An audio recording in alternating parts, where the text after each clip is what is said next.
السلام عليكم ورحمة الله وبركاته. إن الحمد لله نحمده ونستعينه ونستغفره ونتوب إليه ونعوذ به من شرور أنفسنا وسيئات أعمالنا. من يهده الله فلا مضل له ومن يضلل فلا هادي له. أشهد أن لا إله إلا الله ولي الصالحين، وأشهد أن محمدًا عبده ورسوله صلى الله عليه وعلى آله وأصحابه وسلم تسليمًا كثيرًا.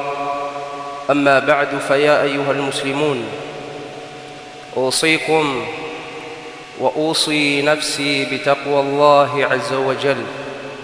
قال تعالى: يا أيها الذين آمنوا اتقوا الله وقولوا قولا سديدا يصلح لكم أعمالكم ويغفر لكم ذنوبكم ومن يطع الله ورسوله فقد فاز فوزا عظيما.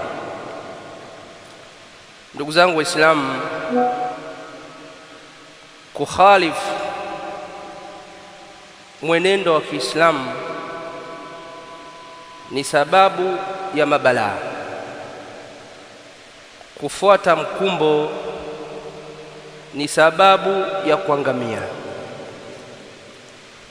Kutosikiliza maelekezo ya mashaikh na maduat ambayo yana dalili za wazi za Qur'ani na Sunna ni sababu ya kukombwa na mawimbi, kudanganyika na mitandao na maneno ya watu yaliyopakwa rangi nzuri lakini yenye sumu kali.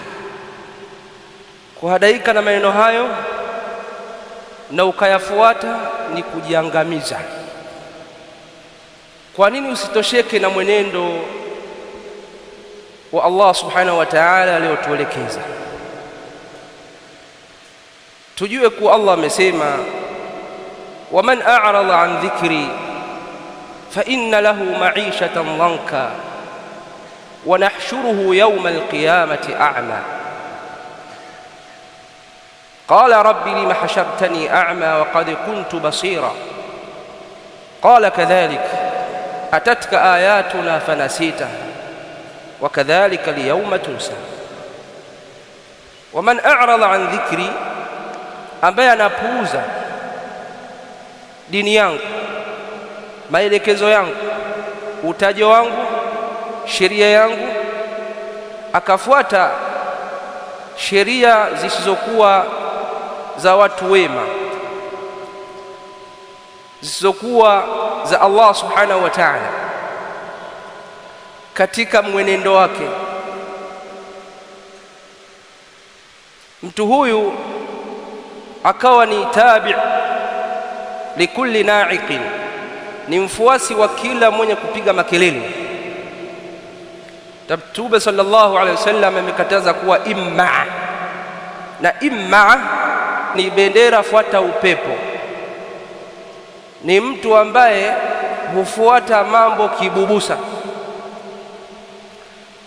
Mtu huyo anaacha mwenendo wa Allah subhanahu wa ta'ala, maelekezo ya wazi kabisa, anafuata maelekezo imma ya kufar manasara au mulhidun, watu wasiokuwa na dini, au fajara au fujar, wakajinasibisha na dini lakini ni fujar, watu waovu. Akaacha hadithi za wazi za Mtume sallallahu alaihi wasallam, aya za wazi ambazo zinatajwa kwa kusudi. Akaona mwenendo bora ni mwenendo wa asiyekuwa Allah subhanahu wa ta'ala, ni mwenendo wa viumbe. Allah anasema, fa inna lahu ma'ishatan dhanka, mtu huyo atakuwa na maisha ya dhiki, maisha ya dhiki duniani na akhira. Al-dhank imetafsiriwa dhiki duniani na kaburini,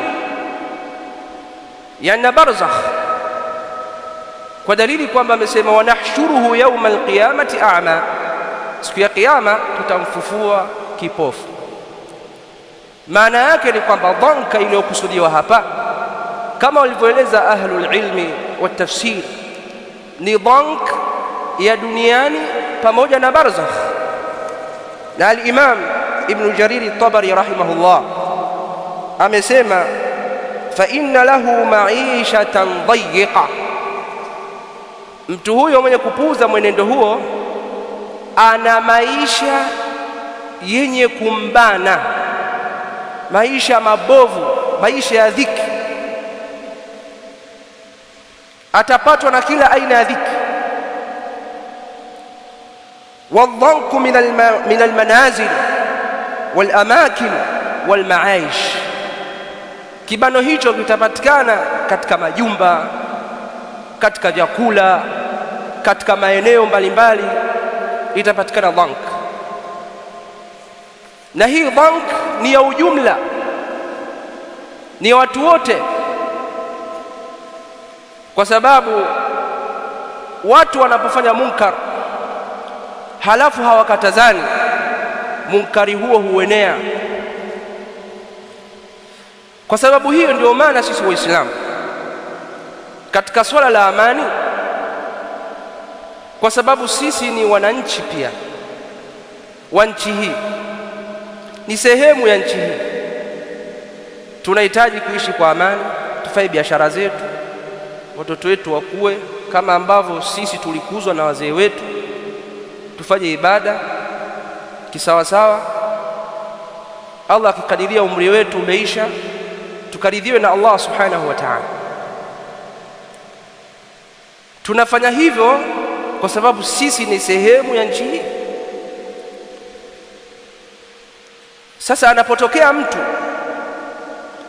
akaharibu amani, usiseme kwa nini mashekhe wanazungumza, ni kwa sababu sisi ni sehemu ya jamii hii. Ni kwa sababu ya kutokea wote tunadhurika. Tulikosa kuswali swala ya Ijumaa hapa, moja katika Ijumaa katika mji huu, watu walikuwa ndani, wengine walilala na njaa siku 2 siku 3, kwa sababu ya kuzuia. Sababu ya hayo ni kwa sababu kulitokea shari, kulitokea fitna iliyochochewa na watu ya uvunjifu wa amani. Sasa watu hao wamekuja tena kwa mbinu ile ile kwamba wanataka wavunje amani, kwa madai kuwa eti wanaandamana maandamano ya silmia, maandamano ya amani, kana kwamba mwanzo hawakusema kuwa ni maandamano ya amani. Kana kwamba, ayuha almuslimun, lazima tuwe wafuatiliaji wa mambo kwa ukaribu sana, ili tusidanganyike kiurahisi. Kwa nini baadhi ya mashekhe wameongea na matamko, japo wengine wamevuka mipaka kidogo, lakini kwa nini wameongea? Ni kwa sababu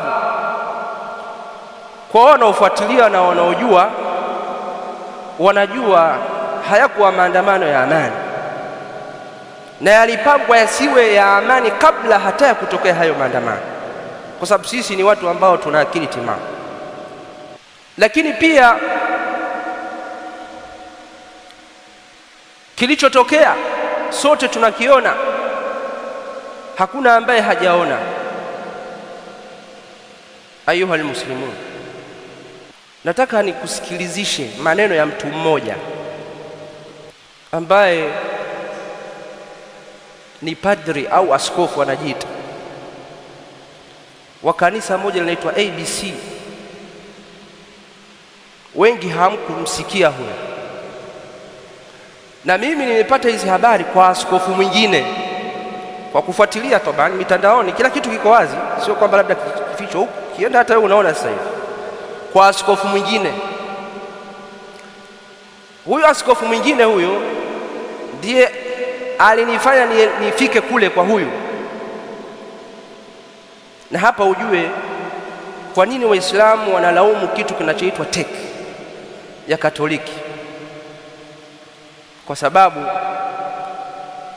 askofu huyu anasema wao wamehusika 90% na ushahidi kauweka, na pia kwa sababu Waislamu asili kila wanapotaka haki yao, achilia mbali haki zingine, wao Waislamu wanapodai haki yao hawateki huisema serikali msiwape.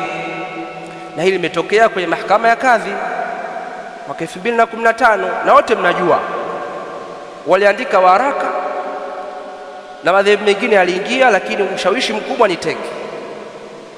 Wanaiamrisha serikali isikubali mahakama ya kadhi ambayo haiwahusu wao. Ndio maana Waislamu wanaisema teki.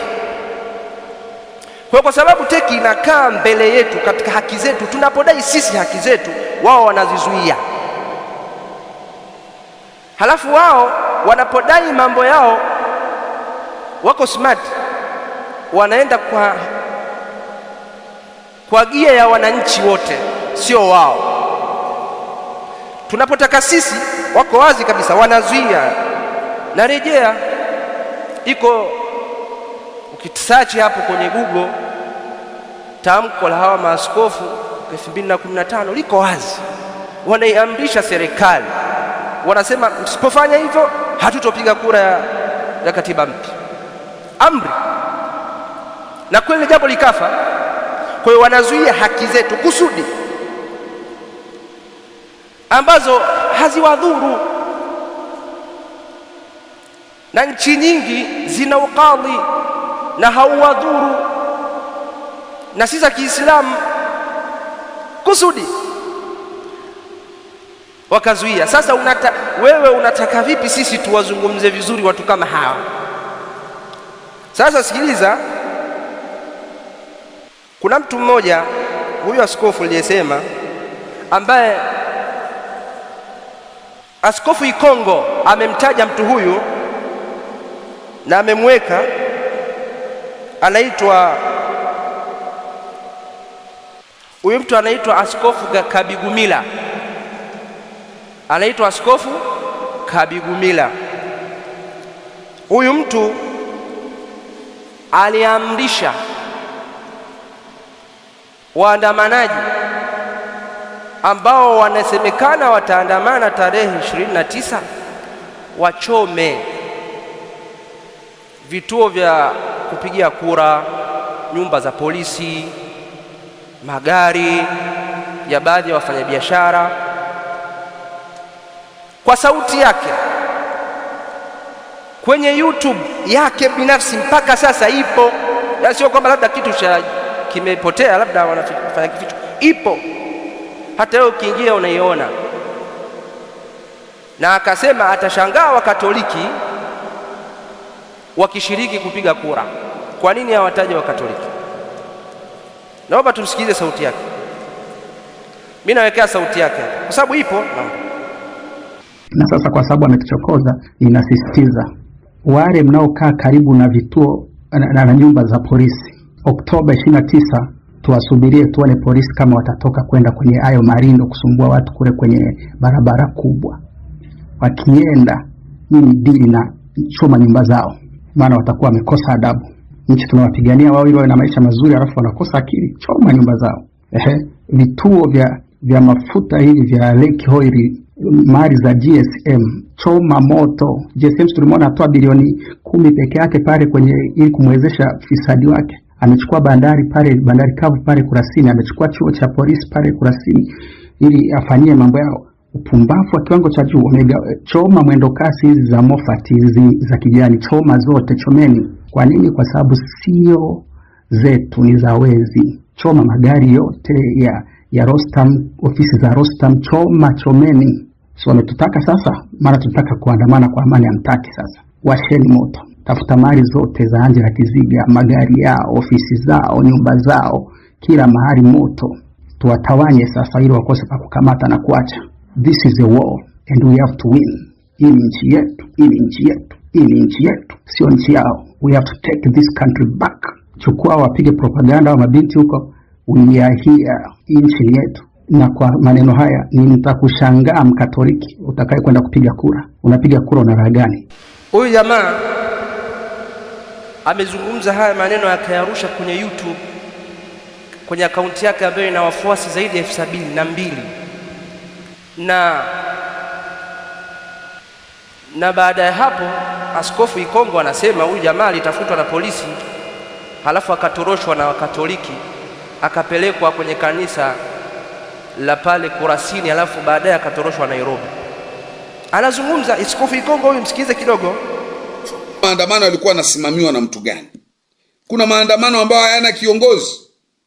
Lakini je, yalifanyika hayo maandamano? Nyie maaskofu wa teki mnotoa waraka wa kuonyesha kana kwamba mambo haya yameratibiwa na watu wengine wakati nyie ndio mmeyaratibu. Sasa ngoja niwaambie. Tarehe 29 Oktoba kilichofanyika, zile vurugu zote zilizofanyika, kuchoma, yalikuwa ni maelekezo. Haikuwa ni maandamano, ilikuwa ni maelekezo. Yalikuwa ni maelekezo. Maelekezo yametoka tarehe 25. Kiongozi wa dini ametoa maelekezo tarehe 25. Tarehe 29 Oktoba hiyo vurugu zikafanyika. Na maelekezo yote aliyoyasema tarehe 25 ndio yaliyofanyika tarehe 29. Na huyu ni kiongozi wa dini ambaye baada ya kufanya tukio hili, baada ya kutoa maelekezo hayo tarehe 25, alipokuwa anatafutwa na jeshi la polisi, mlimficha. Na sasa mmemuondoa, amekimbilia Nairobi. Yuko hapo Nairobi sasa hivi. Sasa angalia maelekezo aliyoyatoa na jinsi mlivyomuelekeza, nenda kaseme hivi, kaseme hivi. Angalia, nataka uangalie hii klipu, uangalie uone haya anayoyasema huyu kama sio maelekezo. Maana ameyasema tarehe 25 na utekelezaji tarehe 29 Oktoba. Yaani ndani ya siku ngapi? Siku 3 tu vijana wakatekeleza. Kwa nini? Kwa sababu tayari kulikuwa na vijana wamejificha wa nje ya nchi na wa ndani ya nchi ambao wamekaa ndani ya makathedro yenu. Wakatoliki mmemweka, mkamchukua mchungaji ambaye mmemuhonga hela na ni kiongozi wa dini mwenzenu, mkamwambia katoe maelekezo, katoe mambo haya, na akaenda akatoa maelekezo na yakatekelezwa. Sasa leo mnayabatiza jina kwamba ni maandamano wakati ni maelekezo. Hebu msikilize vizuri hapa. Msikilize kabisa kwa umakini, alafu mniambie. Wale mnaokaa karibu na vituo na nyumba za polisi, choma nyumba zao. Vituo vya mafuta hivi vya Lake Oil, choma moto, choma mwendo kasi hizi za Moffat hizi za kijani, choma zote, chomeni. Kachomeni vituo vya kupiga kura, choma vituo vya kupiga kura. This is a war. Baada ya kumsikiliza mtumishi wa Mungu huyu Bigumila anavyoongea kwa maelekezo yake, hamwezi kuona kwamba hayo ndio maelekezo yaliyofanywa tarehe 29. Kuna maandamano hapa. Kiongozi wa dini mkubwa ambaye anaheshimika ndani ya nchi hii ametoa maelekezo hayo mlioyasikia, na alipoeleza ndivyo iliyofanyika. Amesema kachomeni petrol station zote, choma. Watu wamechoma tarehe 29. Tarehe 25 hiyo amesema chomeni vituo vya polisi, na umeona wametekeleza maelekezo yao, wamechoma vituo vya polisi. Sasa mimi niwaulize nyie viongozi wa TEC, maaskofu 41, niwaulize nyie ambao ni wasomi, ambao tuseme ukweli wala tusidanganyane. Hivi kweli katika vile vituo vya polisi vya vituo vya petrol station ambavyo vimechomwa vya mafuta havina walinzi? Unataka unaambia petrol station za Tanzania hazina walinzi? Wako walinzi, tena wako pale, unakuta walinzi 2 wamekaa na wako na silaha. Sasa nataka niwaulize, maelekezo haya ya huyu kiongozi wa dini kuwaelekeza vijana na vijana wakaamua sasa kutekeleza hayo maelekezo, wakaenda katika utekelezaji wake, wakaingia kwenye petrol station wakaanza kuchoma kwa sababu kiongozi wa dini amesema. Sasa wameshachoma, wamemaliza. Nataka niwaulize nyie viongozi wa TEC, hawa walinzi wa vituo vya mafuta ambao wamekaa na silaha na watu wanakuja kuchoma kituo cha mafuta, kabisa, wanakuja kuchoma moto. Sio moto wa bahati mbaya kwamba utapiga simu zima moto ije. Askari wamekaa pale, watu wanakuja na wako na silaha na wanalinda kituo chao cha mafuta, alafu watu wamekuja kuchoma. Unategemea hao watu au askari wanaolinda kituo cha mafuta, wewe padri, wewe askofu wa teki mko 41, mnategemea wale askari wanaolinda kituo cha mafuta waseme karibuni sana, chomeni, alafu wawachekee tu? Mnategemea hilo? Ndugu Waislamu, jambo liko wazi. Jambo liko wazi. Tarehe 25 yalitolewa maelekezo ya kwamba wanaodaiwa wanaandamana wakachome moto. Kwa aslan sisi tunaposema maandamano hayafai, kwa sababu ndani yake yanabeba nia mbaya. Unaweza ukasema ni ya amani, lakini kuna watu wamepanga mambo yao. Wewe unaenda kwa nia ya amani, wenzako wanakuja kwa nia nyingine, kama ambavyo huyu anaitwa Askofu Kagumila something, jina kama hili, amezungumza. Sasa unataka nini zaidi ya hapo? Kwa nini hamtaki kusikiliza maelekezo ya mashaikh? Kwa nini mnataka kusikiliza tu wanaharakati wa mtandaoni? Mashaikh wanazungumza kutokana na ilmu, kutokana na dalili ya Qur'ani na Sunna. Mnatishiwa si PhD. Sasa kama PhD, mfano kafanya PhD ya ngoma, sasa itamsaidia nini? Yani kama kaandika, sababu PhD ni kuandika, unaandika. Sasa unaandika kuhusu ngoma, jinsi ya kupiga ngoma vizuri, vinanda vizuri kanisani. Hiyo PhD wewe inakupa elimu gani? Nasallallahu salama wal afia. Innal hamdalillah nahmaduhu wa nasta'inuhu wa nastaghfiruhu wa natubu ilayhi wa na'udhu bihi min shururi anfusina wa sayyiati a'malina. Man yahdihillahu fala mudilla lahu wa man yudlil fala hadiya lahu. Ashhadu an la ilaha illa Allah waliyus salihin wa ashhadu anna Muhammadan abduhu wa rasuluhu sallallahu alayhi wa ala alihi wa ashabihi wa sallama tasliman kathira. Amma ba'd. Ndugu Waislamu, kitu ambacho wamefanya na ambacho wanaendelea kudhamiria kukifanya ni ufisadi katika ardhi. Na Allah subhanahu wa ta'ala anataka watu tufuate haki wala sio mafisadi. Qala ta'ala, walau ittaba'a al-haqqu ahwa'ahum lafasadati as-samawati wal-ardu wa man fihin bal ataynahum bidhikrihim fahum an dhikrihim mu'ridun. Laiti kama haki ingefuata matamanio yao, ingekuwa matamanio ya watu vile wanavyotamani ndio inahesabika kwamba ni haki, la fasadati samawati wal ardh, mbingu na ardhi zingefisidika, wa man fihinna, na vilivyomo. Kwa hiyo haki sio kufuata matamanio ya fulani, yuko Marekani, yuko wapi. Hiyo sio haki. Haki ni kufuata maelekezo ya Allah subhanahu wa ta'ala, anayewajua waja wake kwamba zikija fitani, jiepusheni na kufanya khuruji, kutoka katika toa ya mtawala, kufanya maandamano, kwa sababu kunaleta shari kubwa. Kinachoangaliwa ni shari kubwa kuliko maslaha. Na cha ajabu, kuna watu ni qaada. Amesema al-Imam Ibn Hajar rahimahullah, qaada ni kina nani?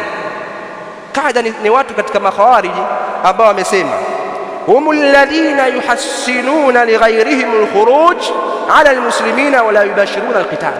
Ni wale ambao wanawapendezeshia wengine kutoka kufanya maandamano, kuasi, lakini wao hawatoki. Hao ndio qaada. Washazungumzwa tangu zamani. Al-Imam Ibn Hajar, qaada humul ladhina yuhassinuna lighayrihim al-khuruj ala al-muslimin wa la yubashiruna al-qital. Ni wale ambao wanalingania, tokeni mitandaoni, tokeni, andamaneni, alafu wao kimya na watoto wao. Bali wao huko Ulaya wanapoandamana wanajifunga nyuso wasionekane. Sasa unaogopa nini wakati huko Tanzania?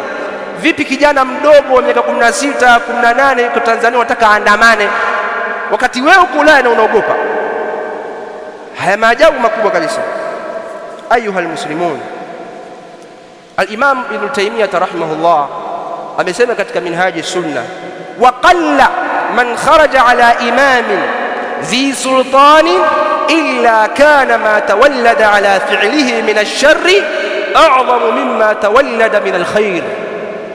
Anasema ni uchache sana, yani inakaribia kutokuwepo kabisa kuwa watu wakatoka katika taa ya mtawala, isipokuwa ndani yake kuna madhara kwa vitendo vyake vya kufanya khuruji.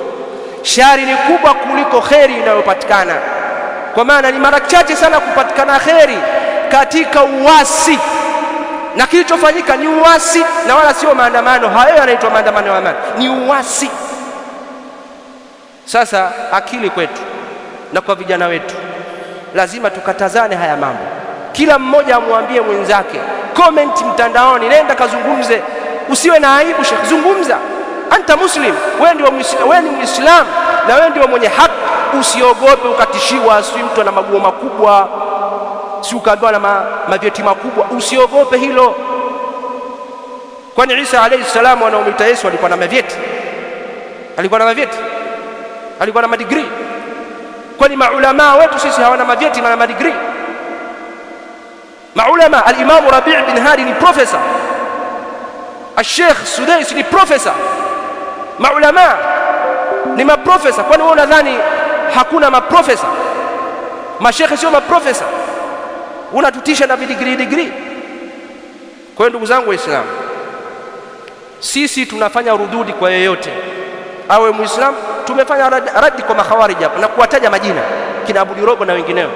Itakuja kuwa kwa mtu ambaye ni kafir, ambaye anatumia damu zetu, damu za vijana wetu kwa ajili ya kujinufaisha yeye mwenyewe binafsi. Hilo hatuwezi kulikubali, na jambo hilo tunaiomba serikali isimame kidete, na tunaiombea kwa Allah Subhanahu wa Ta'ala waweze kudhibiti amani na usalama. Hatuungi mkono watu kujichukulia hatua mkononi kwamba umpige yule kwa sababu ni kafir, la. Manhaji yetu ya kisalafi inakataza, lakini serikali tunaiombea kwa Allah iwe thabit katika kusimamia jambo hili. Sisi tunazungumza serikali, hata akiondoka rais aliyopo akija mwingine, hiyo ndio manhaji yetu, na kabla ya rais huyu ndio manhaji yetu, na alikuwa rais sio Muislamu, ndio manhaji yetu, kwa sababu ndio manhaji salaf. Hii ndio manhaji ya wema waliotangulia. Mambo yanaenda kwa mazungumzo ya siri ambayo ndani yake yana ihtiramu, yana kuheshimiana, sio maamrisho. Sio unaamrisha, unatakana ukazungumze, uombe mazungumzo kwa ihtiramu, kwa sababu watu wote hapa ni wananchi wa nchi hii, hakuna mgeni wala mwenyeji. Nas'alullah subhanahu wa ta'ala salamata wal afia. Allahumma rabbana atina fid dunya hasana wa fil akhirati hasana wa qina adhaban nar. Sallallahu ala nabiyyina Muhammad wa ala alihi wa sallam.